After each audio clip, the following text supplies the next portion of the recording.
talk and different views. Catch the buzz on digital gold. Projects rising, breaking the mold. Cheaters, haters make us groan. Praise for builders on the throne. Julie and Joxy, the show is on. Cryptocurrency till the break of dawn. Stay ahead, know what's real with the latest crypto deal.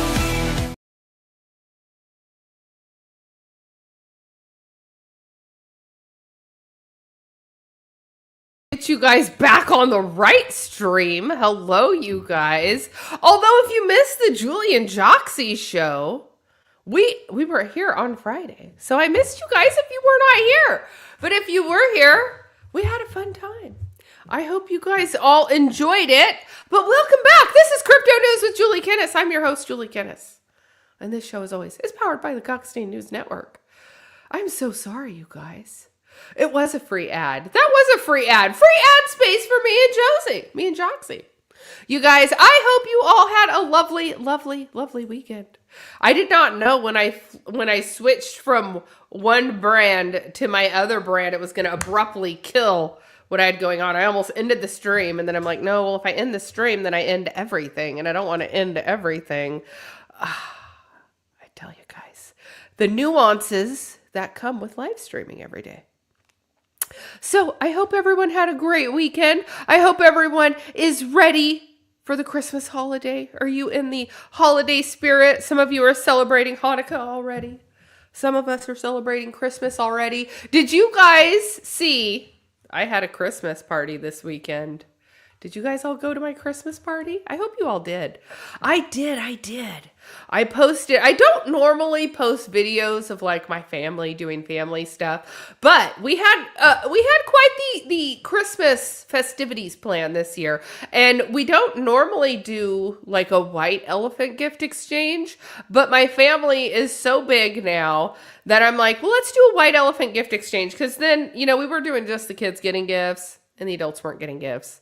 And so then I was like, let's do a white elephant gift exchange. We had so much fun. We had like elementary school kids fighting over a bottle of Snoop Dogg wine. That's right. We had like a 5th and a 6th grader fighting over a Snoop Dogg bottle of wine. And then luckily Uncle Joel came to the rescue. He confiscated the bottle. So that was good. But it was a great time. It was a great time. My mom, she imbibed. She was hitting the sauce a little bit. Hopefully she's not watching this right now because she was bouncing off the walls, you guys. She bounced off the wall, from the wall, onto the counter, and onto the floor. I didn't know until like part of the way through the white elephant gift exchange that my mom had actually hit the ground and was laid out. And they were like, no, keep going with the gift exchange. So I did. But everybody was a little worried about my mom, and we thought, I'm going to rewind a little bit. If you guys watch the video, you'll see we have quite the bar at my house. Quite the bar. There's like, I'm not even kidding you, probably 200 bottles of liquor. Alcohol of all different sorts. And my mom had my brother play bartender and she told him that he didn't make it strong enough. And so I'm like, you don't challenge my brother to make a stronger drink because then you're going to be sorry. So basically it went from, her making fun of it. And then she was like, well, use less mixer. And then he's like, Mom, there is no mixer. It's like liquor and ice. And so I laughed and I was like, she literally wants you to make the alcohol more alcohol-y. Well, he must have made it extra alcohol-y for her because she was bouncing off the walls. So he found her laid out on the bathroom floor. We were worried she lost consciousness. She said, no, I hit the ground. I just couldn't get up. So she laid there on the ground. Luckily, my brother picked her up, helped her to bed. So we put my mom to bed early. I think people were a little concerned, but she's all right. She was up bright and early on Sunday to take my nephew golfing. So She's got, a little bit of a knot on her head. And then she laughed and she goes, I'm too old for drinking. And I said, that's exactly what I said. And that's why I quit drinking, because that's been me before. That has been me before. Let me tell you, my family is the family that will get you too inebriated. And then when you are, hugging the toilet and praising the porcelain gods, my dad is laughing down the hallway and making the noises because he wants to make it worse. He wants to make it worse. And then the next morning when you're hungover, he's going to make you like the runniest eggs imaginable and then laugh as you run upstairs to go say hello to the porcelain gods again. That's my family. That is my family. So it was a great holiday. No elementary school kids walked home with alcohol. But it was fun. It was a fun little battle over the gifts there. My son was devastated when he thought he was going to end up with some candles, but I took one. I took one for the team. I took the candles. And yeah, it was a good time. Fun times had by all. Fun times had by all. So I hope everyone is having a good time getting into the Christmas spirit, getting into the holiday spirit, spending time with family. That's what it's all about.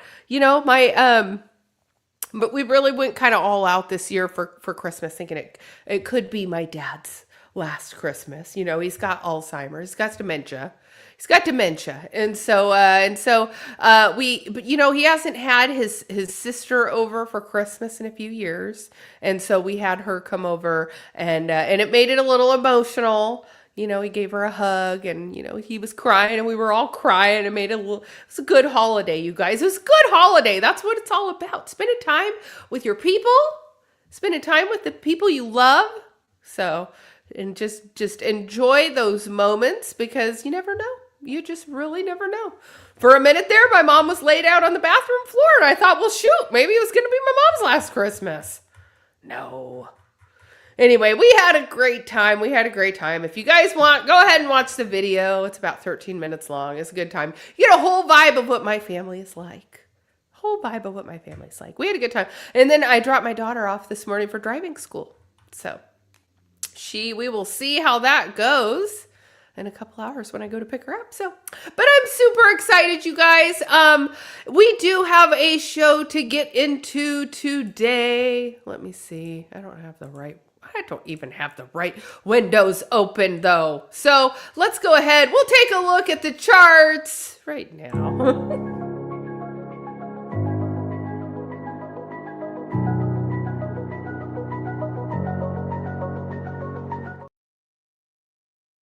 I'm kidding, and it's actually the crypto bubbles. Wanted to show you the crypto bubbles though, because look at how festive it looks. It looks so festive. It sure does. So we've got some mixed across the board, but look at how festive it is. We got little Santa hats on our coins. It's down, but festive. No, Bitcoin is down just slightly. We did have a little bit of a green morning, but Bitcoin is struggling to retain 90,000. We'll touch it and then we've dipped down again. And let me tell you, people are still feeling a little bearish across the board, and perhaps we are feeling some manipulation into the new year. But yes, across the board, we are looking a little mixed. So let me go ahead. I'm going to pull open my chart. So, because that's actually what I meant to pull up for you guys first. So let me go ahead and pull that up. Let me go ahead and pull up my other screen because I so rudely did not have it queued. All right, so taking a look at Bitcoin, it went from 90,500 with a sharp little sell off all the way down to 88. Bounced off of 88. And now we're sitting at 88, just under 3, 88.3. All right, taking a look at Ethereum. Oof, look at this. From 3,000 all the way down to 29. Nice little divergent there in the Bollinger Bands. All right, taking a look at Solana, looking quite similar from $128 all the way down to $124. Our little Chainlinky Link trading at $12, down just 50 cents from $12.95. And Litecoin, it's well below its $80 where we were just last week, currently trading at $76. And Dogecoin, it is bouncing around 13 cents there. You guys, 12 cents is, I can't even believe what's going on this cycle. I just can't. I'm at a complete loss for words. Ada looks like it's the only one that's green. It's having its little bit of a heyday with it. Night, the midnight coin, has been doing really well and bringing some positive flows in for Cardano. So things are looking good there, you guys. Yeah, so let's go ahead and see here. I have, I'm going to pull up. See what I want to pull up first for you guys. Because we do have a little bit of news to get into today. Let me see if I can pull up my live stream, though, because sometimes it doesn't want to work for me. I see my picture in this little thumbnail, you guys, and I look sick still. I'm still kind of battling my cold from last week. I hope you guys are not feeling as crummy as I have. I very rarely get so sick, and it's been a minute. And I haven't said hello to everyone in the chat, but we do have Mike Fulmer. He was #1. John Legend, the legend. How are you, fam? I hope you are doing well. And Purple Pug VR, he is back, baby. Jesse, how are you? Good to see you. And hello. I'm just going to call you JR, because me trying to say Germer just bugs me. So I'm just going to call you JR, okay? Okay, JR. Welcome back, JR. It's good to see you. We've got Poe Man, Loco for Crypto. It's good to see everybody here in the chat. Good to see everyone. Black Hat Team, I saw you pop in here. So we do have some stuff to talk about. So before we move on, let's get into some breaking news.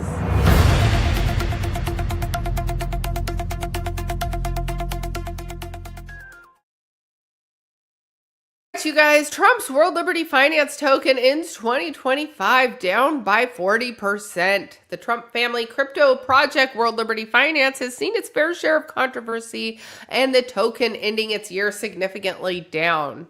World Liberty Finance, the Trump family crypto portfolio project, has started the year with a high hopes, but ends the year down. The fund has actually barely seen any gains. U.S. President Donald Trump announced the launch in September 2024 while he was still on the campaign trail during the 2024 elections. Led by his son, Don Jr., Eric Trump, it marked a significant shift in the tone towards crypto policy in the United States. The program started strong. It launched its own World Liberty Finance governance token and made large acquisitions of high market cap cryptocurrencies. The bull market in the summer and fall of 2025 pumped the Trump family share into billions, but has since begun trading publicly. The token is down about 40%. So it has had mixed returns. It completed its first token sale in October. It sold about 20 billion Wilfy, as I like to call it, tokens at about 1.5 cents per token. So it raised about 300 million, and this was followed by another token sale that ran in January of 2025 into March, and they sold some 5 billion tokens then at 5 cents per token. So that raised roughly 250 million. So we're looking at over 550 million raised by World Liberty Finance. So they also ended up issuing their own stablecoin, USD1. So, but as you guys know, this is all just sort of more or less come from the launch of Trump, Melania, the money that they pulled out from there. They put it into Bitcoin and ETH, and actually staked ETH, wrapped ETH. Sorry, it was wrapped ETH, not staked ETH, wrapped ETH. And so this is what is essentially making up World Liberty Finance. So to be honest, I'm not really surprised here. Trump token did really, really well. When Melania came out, it really just hit people a certain way, and it was not the right way to handle it. And so when World Liberty Finance came out, it was just a little too late. So, plus you had people who were buying into World Liberty Finance, like Justin Sun, who had like a reason to need to do this. So anyway, so World Liberty Finance, much like other coins, it's down. But I'm kind of going on a little tangent here, talking about governance types things with crypto. So we'll go ahead and move into the Clarity Act. So Clarity Act delays have led to 952 million in crypto fund outflows. So we, as you guys know, have the Clarity Act. We have delays to the Clarity Act. We were hoping to have things pushed through Senate before the winter break. That did not happen. So since it has been pushed off, we're seeing these huge outflows. So this is why we're seeing crypto be down a little bit. So, and now that crypto session is closed till the new year, things could continue to be choppy and not all that great. So crypto investment products saw a 952 million in outflow, marking the first red week in its four as an investor sentiment took a hit due to delays in key U.S. crypto regulatory bill.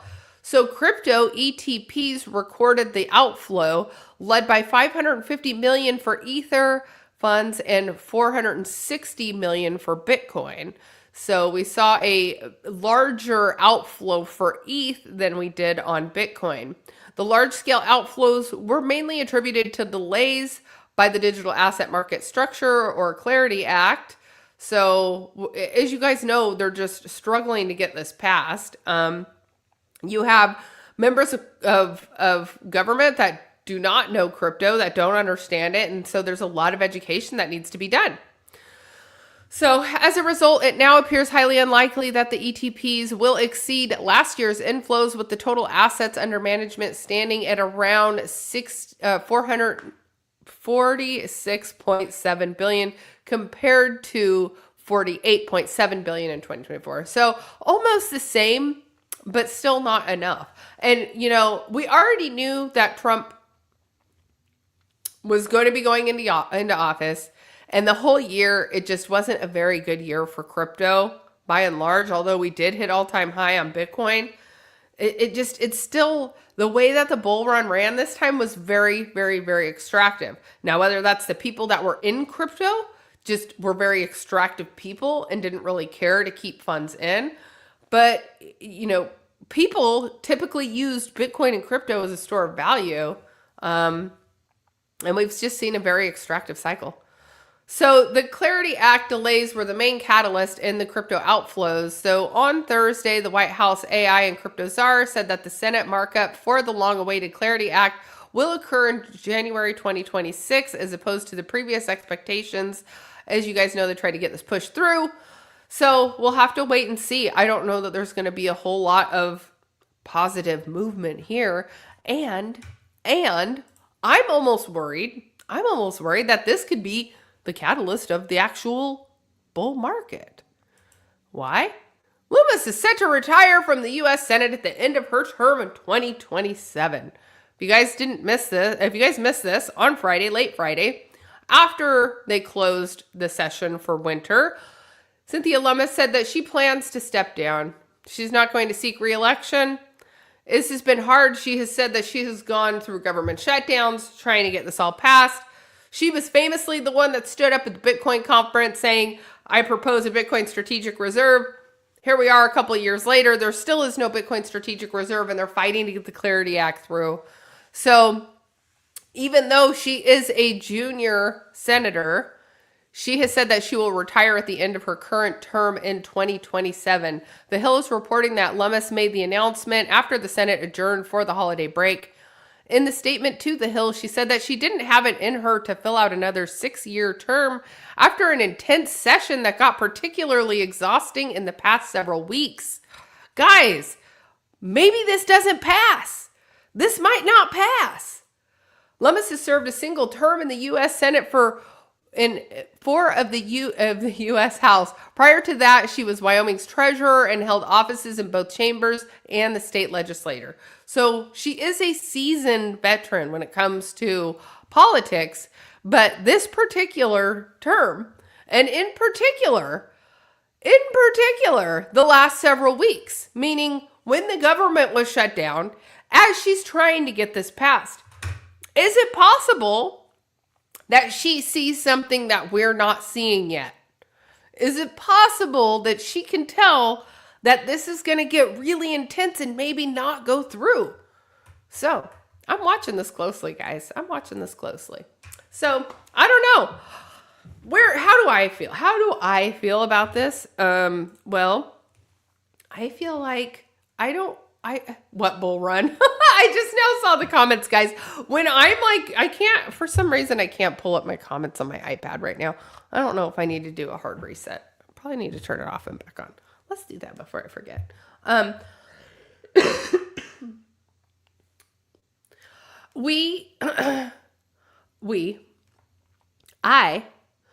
don't necessarily, wait, hold on. Let me go up. Let me see what I miss. Oh, it's pronounced Dreamer. You're telling me how to pronounce his name. I love it. Oh, hello, Moonlight. I just saw you popped in here. Everything to zero. Show unless yeah. I don't know. Did I miss something? Anyway, I don't necessarily want. Do I want a Bitcoin strategic reserve that's there to help us as, as citizens of the United States? I want a Bitcoin strategic reserve to help us as be a prosperous country. But when it comes to, do I want government in Bitcoin? No. Do I want institutions in Bitcoin? No. I don't want the manipulation. I don't want the games. I don't want any of that. I almost feel like it is better for the Clarity Act to fail and this get completely kicked out. If it gets completely kicked out, like, we're not ready for it yet. This is too much. Like, Trump has gotten in and made money off of it, and this is not what crypto is meant to be. This is not what we want for our government. And they shut down the Clarity Act, and there is no mass adoption. That just means it continues to be decentralized longer. It continues to be something that is fair for us for longer. Once we say, okay, it's green light and government can get in and buy Bitcoin and take our Bitcoin from us and payments and things like that, I feel like it's just going to be a matter of time until all the concentrated Bitcoin wealth goes to the government or to the institutions. And that's not what Bitcoin was made for. So let's say worst case scenario, Clarity Act doesn't go through. Cynthia Lummis is out. She was the one that was championing for Bitcoin. And now she's saying, you know what? This is too much. People aren't on board. I don't have it in me. I'm tired. I want to retire. Okay, then who do we have championing for us? If we don't have anyone next in line championing for us in Bitcoin, then it continues to be where it is, which is innovation is overseas.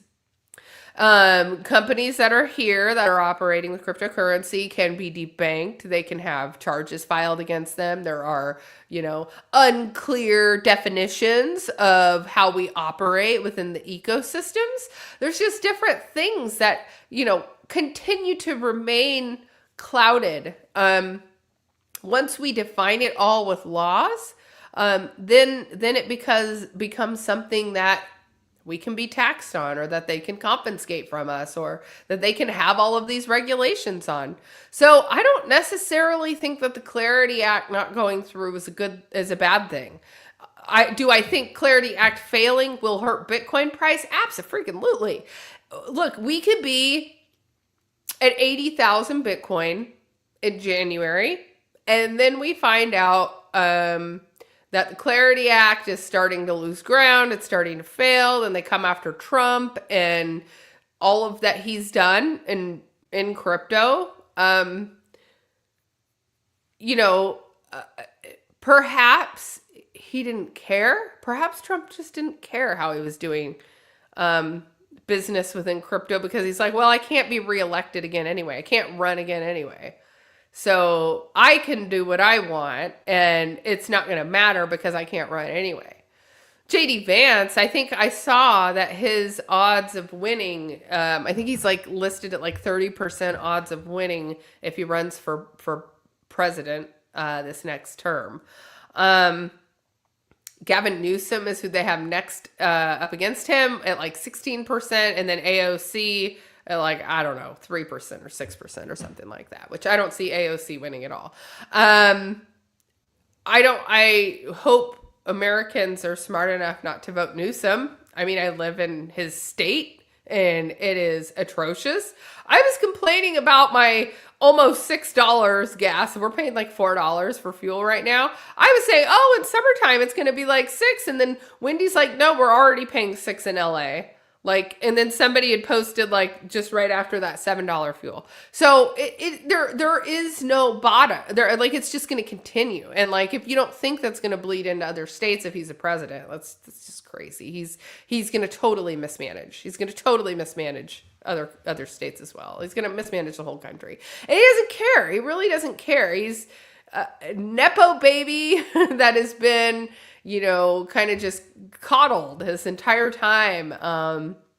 But you know, look, I am a Trump supporter, was a Trump supporter, but I don't know that I'm happy with how he's running things. I'm not happy with how he's running things. I'm not happy with how he's handled crypto, because I think although he embraced and championed crypto, I think he did it in a self-serving way. And I'm upset about that. And I'm allowed to be upset about that. And I'm allowed to change my mind. If somebody makes me mad, like if somebody was good and I like voted for him, and how Trump was back in, you know, 2012, when I first wanted to vote for him as a president, to what he's doing now, to taking, you know, extractive measures out of crypto, I don't like this. Oh, this is not what I wanted or voted for. So I'm not happy. I'm not happy. Cynthia Lummis did not get us a Bitcoin strategic reserve. There is no strategic reserve. It was a bait and switch. We've got stablecoin legislation. So the big banks are sorted. Stablecoin legislation was the first thing we took care of, you guys. We made sure the bankers were squared away. Banks were taken care of. Banks were taken care of. Hey, Blocky, welcome. And I saw you too, Mark. Hello. Welcome, Dutchie. I hope you, in peace of my mind, I see you in here too. Good to have you in here. I'm just ranting right now because I'm mad that Cynthia Lummis is stepping down now that it's getting hard. The Clarity Act is struggling. We got the bankers what they wanted, but we didn't get what we were supposed to get, which was the Bitcoin Strategic Reserve. I believe, if I remember correctly, in 2024 in Nashville, it was, I'm going to be the Bitcoin president, and here's our Bitcoin Strategic Reserve. And now here we are, and there is no strategic reserve, and Cynthia Lummis is stepping away, and, you know, we don't have what we were told we were going to get. So I'm, a little mad. I'm allowed to be a little mad. So, but I'm going to continue watching it. I'm going to continue watching. Volmer says, sell it all. I'm feeling more and more in line with the sell it all, the Volmer stance. Because, I'm thinking perhaps things get a little sticky on the other side. And so if we go into January at 80K Bitcoin, Clarity Act fails, what do we lose? Another 20% from there? Will Bitcoin go down another 20% from 80K? Then we're looking at, I don't know, 70K Bitcoin, and then we got Michael Saylor's price of 74. Do we start seeing mass liquidation events along the way, which is probably what we're up against? Like, people have been longing and shorting the market, and we have been seeing big moves to eat longs and shorts.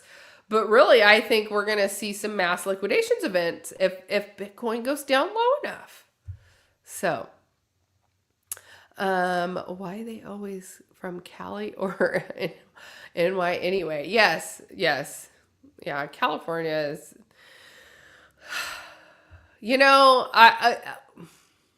I think we all looked at Trump initially as like, oh, he's this businessman. He's been a really good businessman.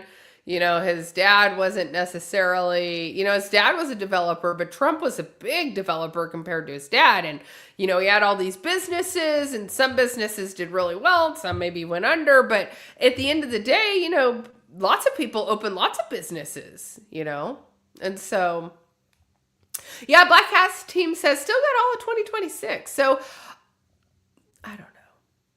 Sell it all and buy back next year. Wilmer, you're going to drive me crazy.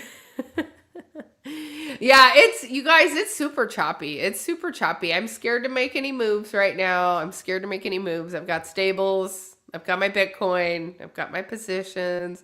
85 degrees in Colorado today. Are you kidding me? There's no way it's 85 there right now. It's like 72 here. We're supposed to get a lot of rain here in California the next couple days, though, which I'm excited. We usually have like a fairly sunny Christmas. So, like, just to have rain, liquidity everywhere, just to have liquidity for Christmas will be nice. So, yeah, we might get 10 inches, you guys. It could be a big, big deal here in California. Anyway, you guys, that's the show for today. I'll keep you posted if we have a Julie and Josie show this week. But if not, we will still be back tomorrow at 1 o'clock Pacific time, bringing you the best crypto news with Julie Kennis, with your host, Julie Kennis, from the Gokhshtein News Network. You guys, and if you did not catch last week, David Gokhshtein, while I was doing the Julie and Josie show, had freaking Michael Saylor on. So, if you missed it, go pop over, watch the replay of the Michael Saylor interview with David Gokhshtein, doing big things over here. So, shout out to you all. Thank you for being here. Yeah, 10 inches coming in hot, baby. You gotta be careful. And yeah, don't forget your raincoats. I'll see you all on the next one. Take care. Bye-bye.